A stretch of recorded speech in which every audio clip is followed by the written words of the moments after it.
శ్రీ గాయత్రి విశ్వకర్మ భగవాన్ ఆశీస్సులు ప్రజలందరిపై ఉండాలని BRS party Maharashtra incharge Vamshidhar Rao అన్నారు. సిద్దిపేట పట్టణంలోని శ్రీ గాయత్రి సహిత విశ్వకర్మ భగవాన్ దేవాలయ 8వ వార్షికోత్సవ వేడుకలు అంగరంగ వైభవంగా నిర్వహించారు. ఈ వేడుకల్లో భాగంగా బీఆర్ఎస్ పార్టీ నాయకులు వంశీధరరావు భక్తులకు అన్నప్రసాద వితరణ నిర్వహించారు. ఆలయంలో ప్రత్యేక పూజలు నిర్వహించిన అనంతరం భక్తులకు అన్నప్రసాదం వడ్డించారు. ఈ సందర్భంగా ఆయన మాట్లాడుతూ విశ్వకర్మలకు తాను ఎల్లవేళలా అందుబాటులో ఉండి వారికి అన్ని విధాలుగా సహాయ సహకారాలు అందిస్తామని తెలిపారు. అలాగే విశ్వకర్మలందరూ ఆర్థికంగా సామాజికంగా ఎదగాలని ఆ భగవంతుని కోరుకున్నట్టు తెలిపారు. ఈ కార్యక్రమంలో బీఆర్ఎస్ నాయకులు రాజు, సురేందర్ గౌడ్, వెంకట్ పాల్గొన్నారు.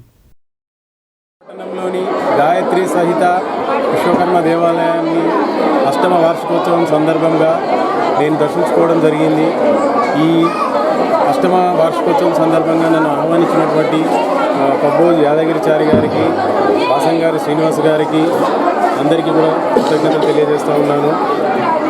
ఈరోజు ఈ దర్శించుకున్న తర్వాత అమ్మవారిని ఒకటే వేడుకోవడం జరిగింది. విశ్వబ్రాహ్మణ సోదరులలో ఉండేటటువంటి 5 కులాలకు సంబంధించిన వీరందరి వృత్తులలో నైపుణ్యాన్ని పెంపొందించుకొని వీరు చాలా వృద్ధిలోకి రావాలని, ఆ దేవత వీళ్ళందరినీ కూడా ఆశీర్వదించాలని, ఆ విధంగా వీళ్ళందరూ కూడా బాగుపడాలని, అష్టైశ్వర్యాలతో ఆయురారోగ్యాలతో ఉండాలని ఆ దేవిని ప్రార్థించడం జరిగింది.